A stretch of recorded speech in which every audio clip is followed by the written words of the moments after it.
10, 16, 22 എന്ന സമാന്തര ശ്രേണിയുടെ രണ്ട് പദങ്ങളുടെ വ്യത്യാസമാകുന്നത് ചുവടെ കൊടുത്തിരിക്കുന്നതിൽ ഏതാണെന്നാണ് ചോദിക്കുന്നത്. ഏറ്റവും സിമ്പിൾ ആയിട്ട് നമ്മൾ ഇതെങ്ങനെ കണ്ടെത്തുന്നതെന്ന് വെച്ചാൽ ഒരു ശ്രേണിയിലെ രണ്ട് പദങ്ങളുടെ വ്യത്യാസം എന്ന് ചോദിക്കുമ്പോൾ തന്നെ നിങ്ങൾ ഓർക്കുക അത് എപ്പോഴും എന്തായിരിക്കും, ഈ ഒരു ശ്രേണിയുടെ പൊതു വ്യത്യാസം അല്ലെങ്കിൽ കോമൺ ഡിഫറൻസിന്റെ മൾട്ടിപ്പിൾ ആയിരിക്കും. ഇതിന്റെ പൊതു വ്യത്യാസം എത്ര?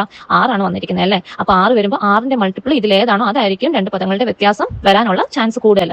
46ന്റെ ടേബിൾ ഉണ്ടോ? ഇല്ല. 51 ഉണ്ടോ? ഇല്ല. 48 ഉണ്ടോ? 48 ഉണ്ടല്ലേ? അപ്പൊ ഇതാണ് രണ്ട് പദങ്ങളുടെ വ്യത്യാസമായിട്ട് വരുന്നത്. ക്വസ്റ്റ്യൻ എന്ന് പറയുന്നത് the algebraic form of an arithmetic sequence is xn is equal to 4n - 3. അപ്പോൾ ഇവിടെ നമുക്ക് തന്നിരിക്കുന്ന ഒരു ബീജഗണിത രൂപമാണ്. അപ്പോൾ ഇവിടെ ചോദിച്ചിരിക്കുന്ന ക്വസ്റ്റ്യനിൽ what is the remainder on dividing any term of this sequence by 4. 4 എന്ന് പറയുന്നത് ഇതിൽ എന്താണ്? ഈ ഒരു ശ്രേണിയുടെ കോമൺ ഡിഫറൻസ് അല്ലെങ്കിൽ പൊതുവ്യത്യാസമാണ് അല്ലേ? ഇവിടുത്തെ റിമൈൻഡർ എന്ന് പറയുന്നത് എന്തായിരിക്കും? ഞാൻ പറഞ്ഞിട്ടുണ്ട് കോൺസ്റ്റന്റ് ആയിട്ട് കിടക്കുന്ന അവിടുത്തെ നമ്പർ ഏതാ വന്നിരിക്കുന്നത്? -3 ആണ് അല്ലേ? അപ്പോൾ +3 എന്നായിരുന്നെങ്കിൽ നമുക്ക് റിമൈൻഡർ 3 ആണെന്ന് പറയായിരുന്നു.